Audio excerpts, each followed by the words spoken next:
CTV 100% KW Jawa Timur, CTV 100% Jawa Timur.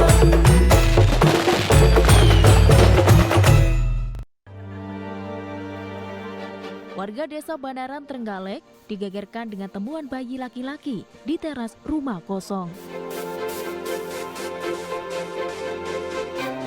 Bentrokan melibatkan dua kelompok di Surabaya pecah, diduga aksi penarikan kendaraan oleh debt collector.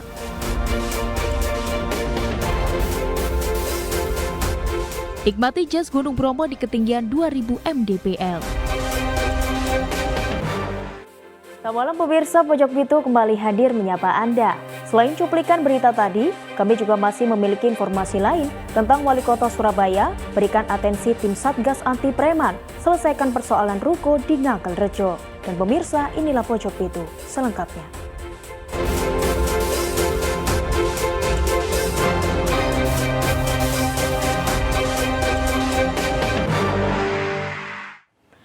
Mengawali berita pertama, pemirsa, seorang peziarah ditemukan meninggal dunia di toilet laki-laki Komplek Makam Troloyo, Desa Sentonorejo, Kecamatan Trowulan, Kabupaten Mojokerto, Sabtu malam. Hasil identifikasi dan olah tempat kejadian perkara, diduga korban seorang peziarah meninggal dunia karena sakit.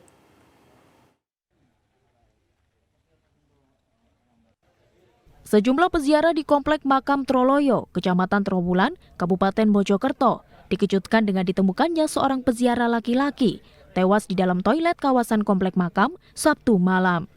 Ibda Aiman Hisbuwo, Pamapta Polres Mojokerto mengatakan korban atas nama Heru Wiono, 79 tahun, warga Kabupaten Jombang, merupakan salah satu peziarah. Anggota Polres Mojokerto yang melakukan olah TKP tidak menemukan tanda-tanda kekerasan. Diduga korban meninggal karena sakit atau terpeleset di dalam kamar mandi.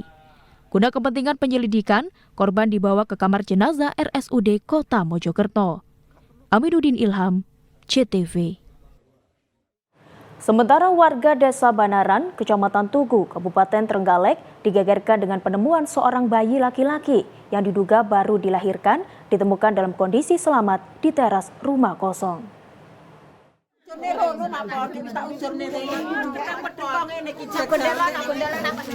Suasana tenang Minggu pagi di Desa Banaran mendadak berubah setelah warga menemukan seorang bayi laki-laki di teras rumah kosong milik warga. Bayi tersebut pertama kali ditemukan seorang warga hendak berangkat ke sawah melihat sebuah jarik bermotif batik tergeletak di teras rumah. Setelah dibuka, ternyata di dalamnya terdapat bayi laki-laki dengan tali pusar masih menempel. Temuan ini dilaporkan ke polisi. Menurut AKP Sunawir, Kapolsek Tugu, kondisi bayi sehat dan dirujuk ke RSUD Dr. Sudomo, Trenggalek. Sementara penanganan selanjutnya dikoordinasikan bersama Dinas Sosial. Atas temuan ini, polisi masih melakukan penyelidikan mengungkap pelaku pembuang bayi tersebut. Simon Bagus, Muhammad Herlambang, CTV. Pemirsa, aksi tawuran antara dua kelompok massa diduga debt collector dengan kelompok massa korban pembacokan terjadi di Jalan Pandegiling dan Jalan Kartini Surabaya Minggu dini hari. Keributan ini diduga dilatar belakangi aksi penarikan kendaraan oleh debt collector di Cafe Ambiar Taman Apsari, Surabaya.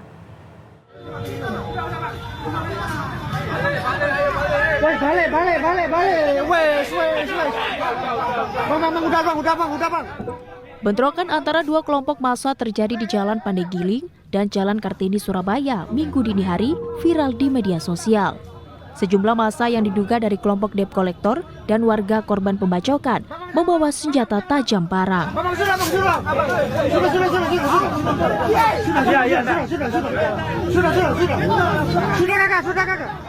Keributan dua kelompok massa tersebut diduga dilatar belakangi aksi penarikan kendaraan oleh debt collector di kafe di daerah Taman Apsari, Surabaya sehari sebelumnya. Agar tidak meluas, aparat kepolisian berjaga di lokasi untuk mengamankan bentrokan dengan menghalau massa agar tidak saling serang.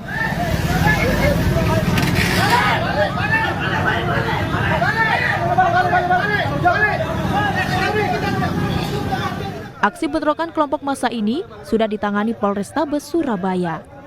Ayul Adim, CTV.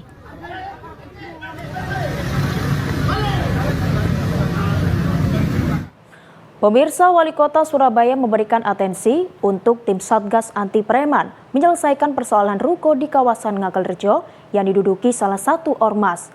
Atas aksi tersebut, pemilik ruko telah melaporkan ke Polrestabes Surabaya.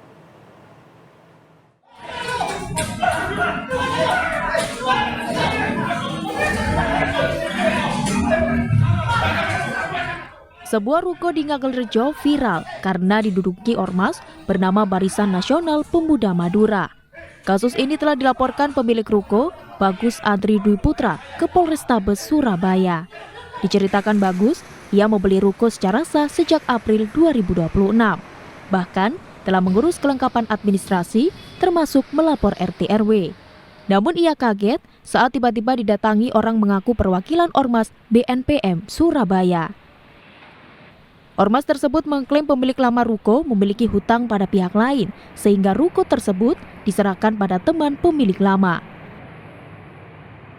Situasi memanas pada 22 Juli lalu saat sekelompok orang mendatangi ruko, merusak pagar dan melakukan intimidasi fisik pada Bagus.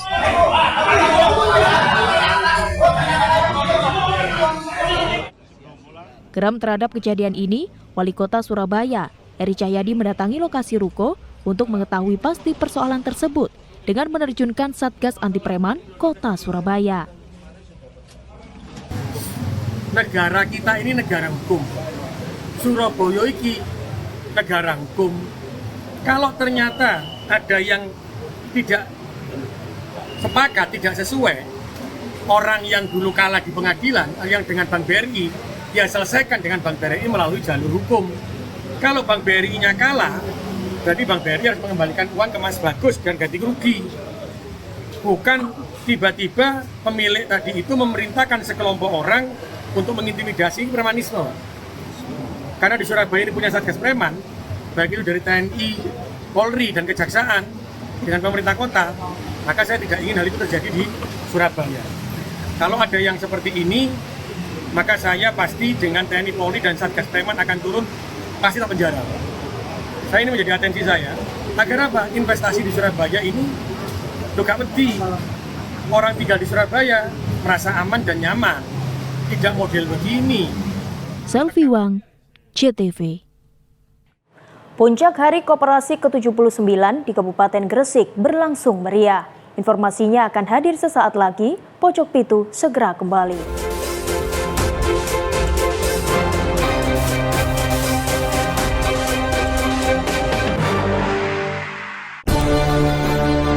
Sejak 1950, Emco mengabdi, mengubah yang biasa menjadi luar biasa. Emco, cat kayu dan besi.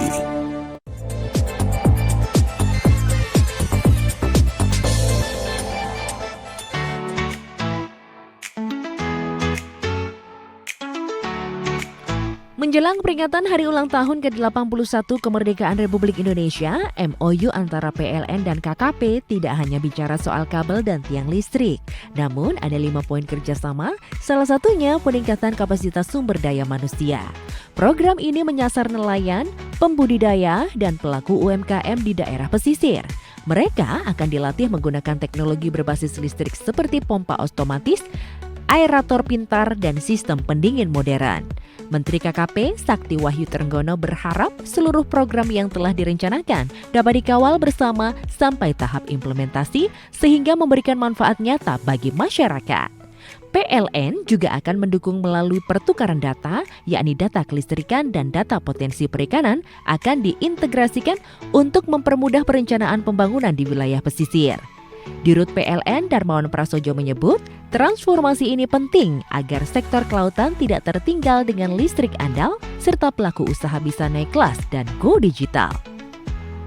PLN berkomitmen untuk menjadi mitra strategis Kementerian Kelautan dan Perikanan dalam memastikan seluruh sarana dan prasarana di sektor ini mendapatkan pasokan listrik yang memadai. Kedepan, kerjasama ini ditargetkan melahirkan kawasan perikanan berbasis listrik dan digital dengan harapan bisa menekan biaya produksi dan meningkatkan produktivitas hingga 30%. Langkah ini menjadi bukti bahwa pembangunan sektor kelautan tidak hanya soal tangkap ikan, tapi juga soal teknologi dan energi.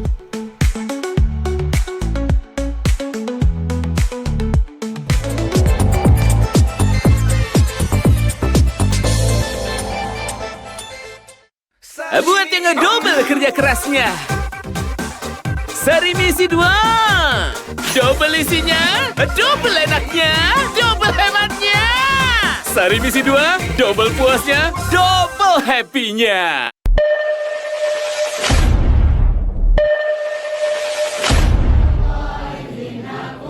Assalamualaikum Telur. Ono info Telur. Yuk ikut JTV Open Trip Ziarah Wali Limo menelusuri jejak dakwah para wali Allah. Hanya dengan Rp525.000 per orang, Telur kabeh akan menikmati perjalanan yang aman, nyaman, dan berkesan. Minimal keberangkatan 35 peserta. Selama perjalanan, telur-telur akan dimanjakan dengan armada bus premium yang nyaman, makan 3 kali lengkap dengan snack, serta didampingi oleh mutawif yang akan membimbing doa. Selain itu, tersedia transportasi dari parkir bus menuju lokasi makam, sehingga perjalanan menjadi lebih praktis dan nyaman. Telur-telur juga akan mendapatkan buku panduan doa. Yang semakin istimewa, seluruh rangkaian perjalanan akan diliput oleh JTV dalam program Blakraan. Titik kumpul keberangkatan berada di JTV, Jalan Ahmad Yani, nomor 88, Surabaya. JTV Open Trip Ziarah Wali Limo. Nyaman perjalanannya, khusyuk ibadahnya, indah kebersamaannya. Monggo telur, segera daftar ya, kuota terbatas. Wassalamualaikum warahmatullahi wabarakatuh. Bingung menentukan arah masa depan? Banyak pilihan, tapi mana yang tepat? Di Universitas Islam Malang, kamu tidak sekedar belajar. Di sini, teknologi modern bersatu dengan kreativitas dan nilai keislaman. Bersama, kita bersiap hadapi dunia kerja yang dinamis dengan percaya diri.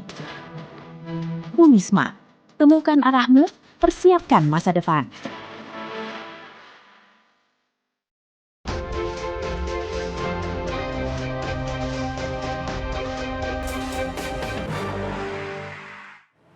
Pemirsa, puncak Hari Koperasi ke-79 di Kabupaten Gresik berlangsung meriah.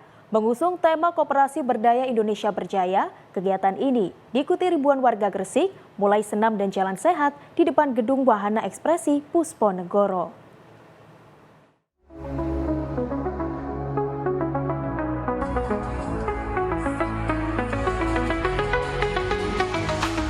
Kemeriahan puncak Hari Koperasi ke-79 digelar di depan Gedung Wahana Ekspresi Pusponegoro, Kabupaten Gresik.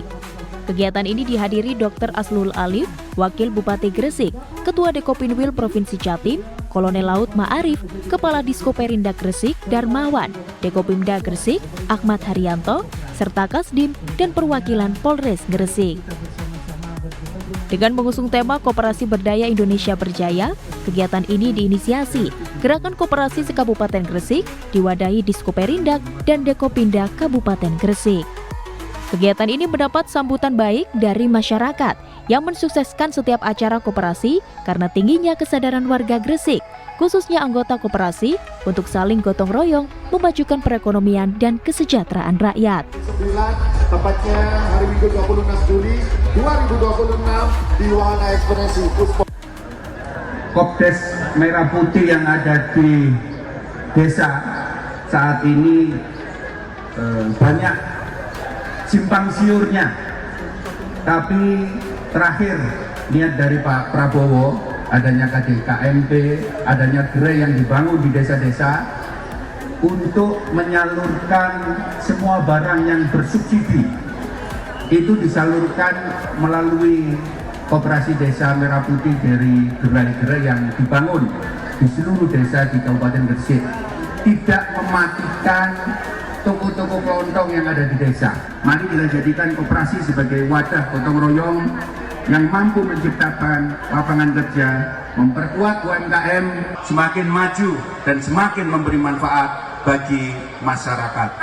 Indonesia Berjaya! Hari ini adalah hari puncak peringatan Hari Koperasi Nasional ke-79 khususnya di Kabupaten Gresik. Dihadiri kurang lebih 3.800 peserta dari gerakan koperasi dan seluruh masyarakat yang ada di Kabupaten Gresik, serta melibatkan pelaku-pelaku UMKM yang ada, tentu saja kerjasama dengan Dewan Koperasi Indonesia Kabupaten Gresik, juga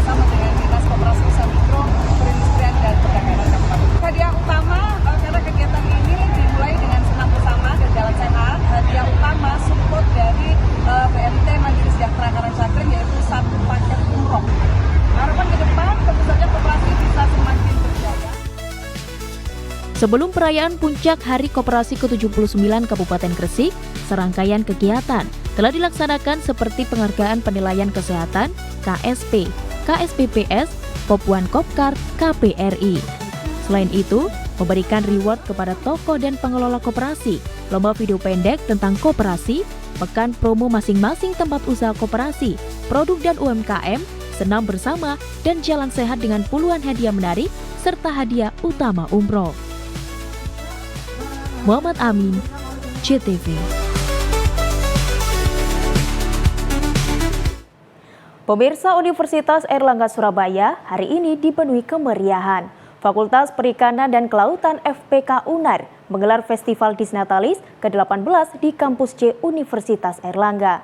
Acara yang dibuka untuk umum ini diawali dengan jalan sehat dengan diikuti ratusan peserta, lomba mancing, hingga kemeriahan lomba serok ikan untuk anak-anak dan bazar UMKM. Tak ketinggalan, kejutan door prize menarik seperti sepeda, kulkas, hingga ponsel pintar.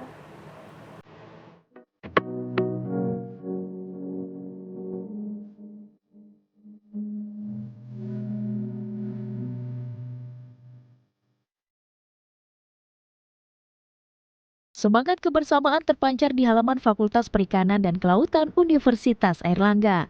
Ratusan warga umum bersama Sivitas Akademika UNAIR tumpah ruah mengikuti kegiatan Jalan Sehat dalam rangka memeriahkan Festival Disnatalis ke-18 FPK UNAIR. Sejak Minggu pagi, masyarakat sudah memadati area kampus C UNAIR sebagai peserta Jalan Sehat. Menariknya, panitia kegiatan Disnatalis ke-18 FPK UNAIR tidak memungut biaya pendaftaran. Alhamdulillah hari ini kita merayakan Disnatalis ke-18 Fakultas Perikanan Kelautan, dan mudah-mudahan Fakultas Perikanan Kelautan semakin berdampak baik secara nasional maupun secara dunia nantinya.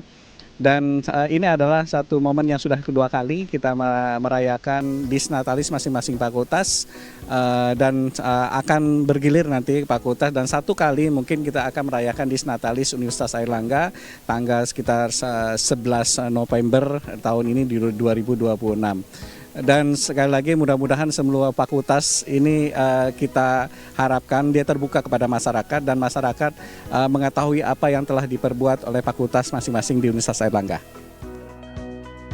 Selain Jalan Sehat, daya tarik utama festival kali ini adalah lomba mancing yang dilaksanakan di kolam FPK UNAIR dengan diikuti sebanyak 75 peserta terdiri dari kategori umum dan Sivitas UNAIR untuk adu ketangkasan berburu tangkapan terberat. Di area halaman FPK UNAIR juga dipadati peserta lomba serok ikan khusus anak-anak, dan menambah keseruan suasana juga digelar bazar UMKM kuliner serta produk perikanan. Disnatalis FPK UNAIR ke-18 ini kebetulan memang bersamaan dengan momen kebijakan Pak Rektor untuk meletakkan perayaan Dies di fakultas masing-masing. Dan kebetulan Juli ini FPK UNAIR sedang Dies ke-18, dan untuk kali ini kita mengangkat kekhasan dari FPK gitu ya. Dalam hal ini ada lomba mancing, ada bakar ikan untuk kegiatan Dies ini. Dan kebetulan nih bergandengan dengan JTV, acara ini menjadi meledak. Banyak sekali masyarakat yang ikut, baik itu Jalan Sehat luar biasa yang hadir, kemudian juga untuk mancing mania luar biasa. Jadi 4 menit sejak dibuka pendaftarannya langsung ludes. Puncak acara yang paling dinanti peserta dan pengunjung adalah pengundian door prize. Sorak-sorai pecah saat panitia membacakan nomor undian berhadiah utama.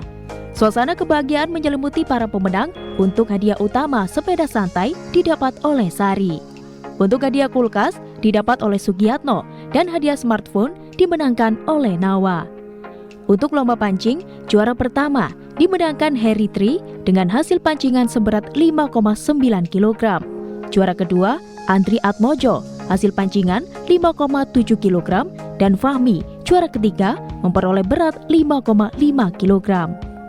Kesuksesan dan kemeriahan perayaan Disnatalis ke-18 FPK UNAIR selain menjadi bukti nyata hadirnya kampus di tengah masyarakat, juga tak lepas dari peran sponsor pendukung kegiatan ini, yaitu CV Bandung Fishing, Coca-Cola, Kortiger, dan PT Suparma Tbk.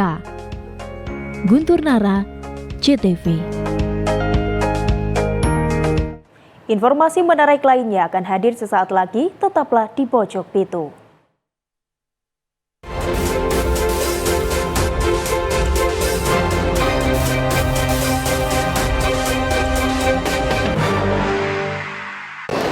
Saat hidup penuh kebisingan, suara berlalu lalang seperti angin.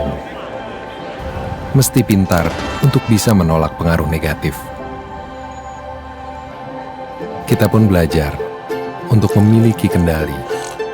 Belajar dengan berpijak pada tanah dan budaya sendiri.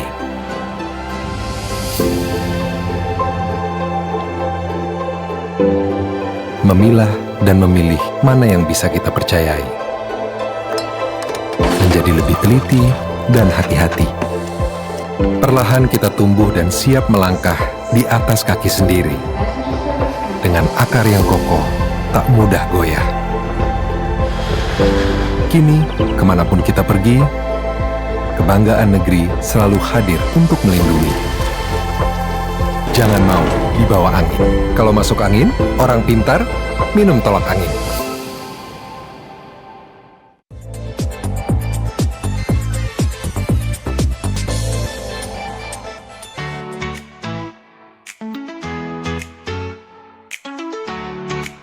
Menjelang peringatan Hari Ulang Tahun ke-81 Kemerdekaan Republik Indonesia, MOU antara PLN dan KKP tidak hanya bicara soal kabel dan tiang listrik. Namun ada 5 poin kerjasama, salah satunya peningkatan kapasitas sumber daya manusia.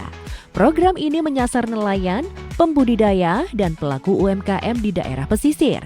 Mereka akan dilatih menggunakan teknologi berbasis listrik seperti pompa otomatis, aerator pintar, dan sistem pendingin modern. Menteri KKP Sakti Wahyu Trenggono berharap seluruh program yang telah direncanakan dapat dikawal bersama sampai tahap implementasi sehingga memberikan manfaat nyata bagi masyarakat. PLN juga akan mendukung melalui pertukaran data, yakni data kelistrikan dan data potensi perikanan akan diintegrasikan untuk mempermudah perencanaan pembangunan di wilayah pesisir. Dirut PLN Darmawan Prasojo menyebut, transformasi ini penting agar sektor kelautan tidak tertinggal dengan listrik andal serta pelaku usaha bisa naik kelas dan go digital. PLN berkomitmen untuk menjadi mitra strategis Kementerian Kelautan dan Perikanan dalam memastikan seluruh sarana dan prasarana di sektor ini mendapatkan pasokan listrik yang memadai. Kedepan, kerjasama ini ditargetkan melahirkan kawasan perikanan berbasis listrik dan digital dengan harapan bisa menekan biaya produksi dan meningkatkan produktivitas hingga 30%. Langkah ini menjadi bukti bahwa pembangunan sektor kelautan tidak hanya soal tangkap ikan, tapi juga soal teknologi dan energi.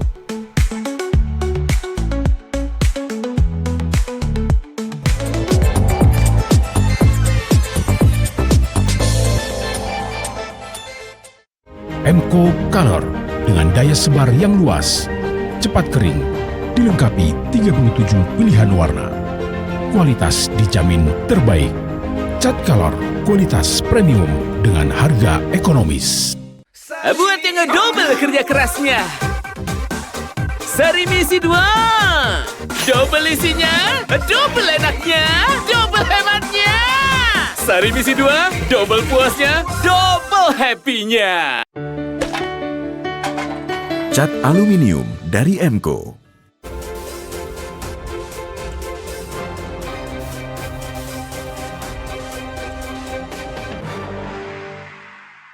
Pemirsa, putusan Mahkamah Konstitusi memerintahkan pemerintah dan DPR merevisi Undang-Undang Nomor 18 Tahun 2003 tentang advokat menjadi momentum reformasi tata kelola profesi advokat di Indonesia. Menyikapi hal tersebut, DPC Pradisai Sidoarjo Raya menggelar seminar hukum nasional menghadirkan akademisi, praktisi hukum, dan organisasi advokat untuk merumuskan arah pembaruan regulasi.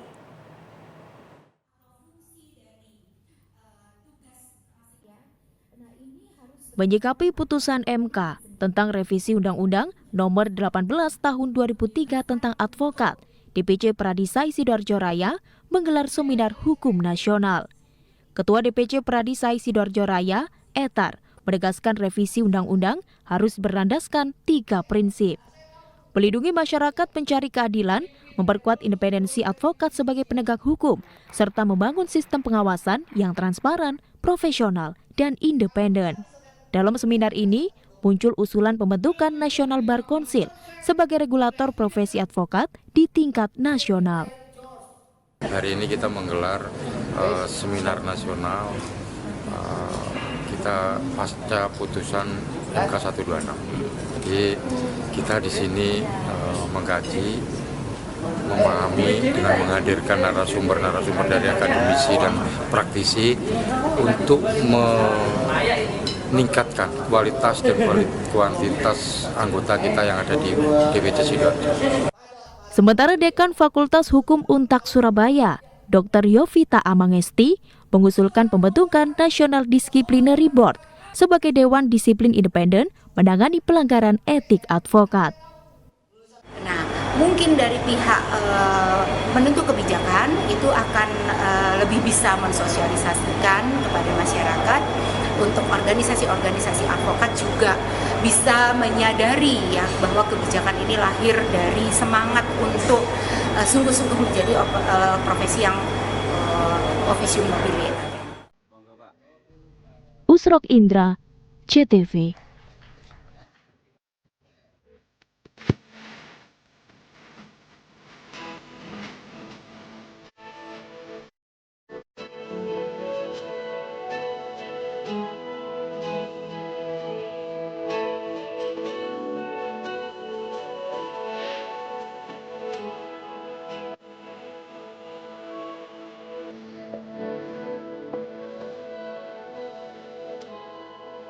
Nikmati jazz Gunung Bromo di ketinggian 2000 mdpl. Informasinya akan kami hadirkan di segmen terakhir. Pojok Pitu segera kembali.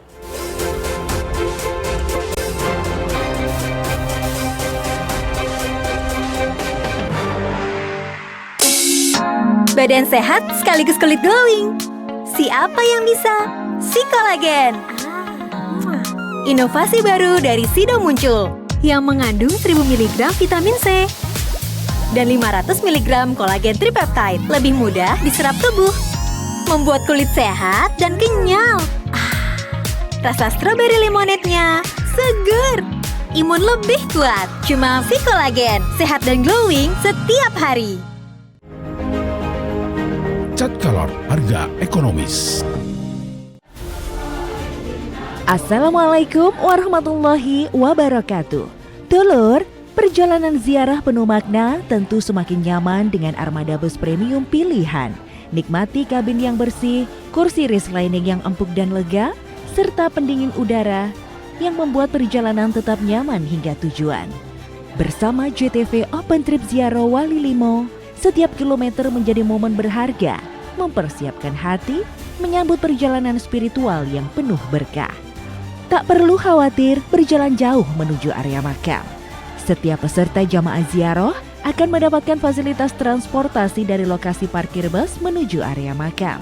Semua telah disiapkan demi memberikan kenyamanan, menghemat tenaga, serta membantu jamaah semuanya agar dapat beribadah dengan lebih khusyuk.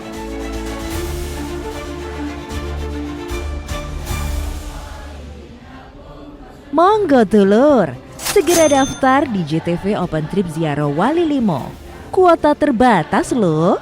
Wassalamualaikum warahmatullahi wabarakatuh.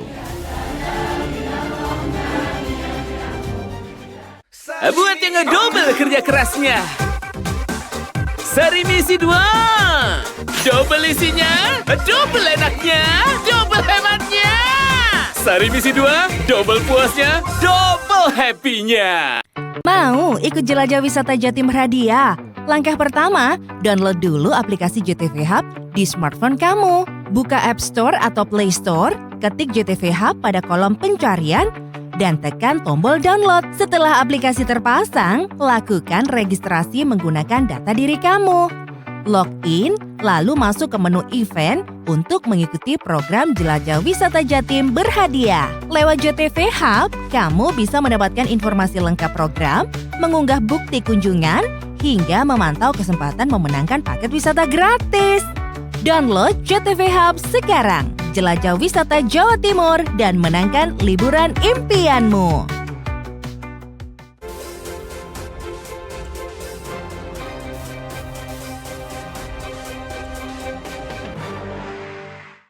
Pemirsa, tidak terasa, gelaran jazz Gunung Bromo memasuki penyelenggaraan ke-18 kali. Ribuan penonton kembali memadati Amphitheater Jiwa Jawa Resort untuk menikmati harmoni musik jazz di ketinggian 2000 meter di atas permukaan laut. Di tengah suhu dingin yang menyentuh 10 derajat Celcius, penampilan Indra Lesmana, Eva Celia, dan Tessa Sumendra berhasil menutup gelaran Jazz Gunung Bromo 2026 dengan penuh pesona. Dan pemirsa, informasi tadi mengakhiri Pojok Pitu hari ini, Minggu 26 Juli 2026. Mewakili kru yang bertugas, saya Felita Andini pamit undur diri. Selamat malam dan salam JTV 100% Jawa Timur.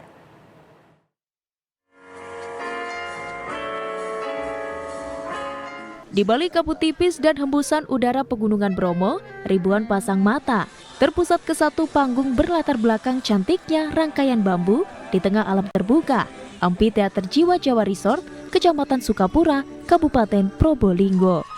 Selama 2 hari, Jumat hingga Sabtu kemarin, Jazz Gunung Bromo kembali menghadirkan pengalaman musik tak sekadar didengar, namun dirasakan. Konser di ketinggian 2000 meter di atas permukaan laut dengan suhu 10 hingga 13 derajat Celcius ini menjadi perpaduan sempurna antara alam dan musik. Pada malam pamungkas, penampilan musisi mancanegara seperti Simon Pratiko Java Kolektif dari Italia dan Watchdog dari Prancis mengawali malam dengan aransemen jazz yang segar dan dinamis. Puncak pertunjukan hadir saat Indra Lesmana featuring Eva Celia dan Tessa Sumendra naik ke panggung. Permainan piano Indra Lesmana yang penuh karakter berpadu vokal Eva Celia dan Tessa Sumendra membuat ribuan penonton larut dalam suasana. Turut memberi warna permainan bass dari Berry Likumahua.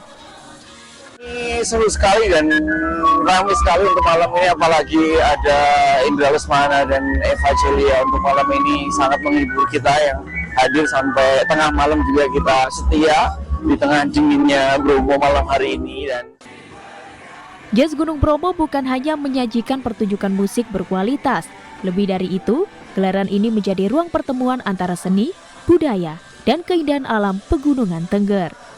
Farid Fahlevi, JTV.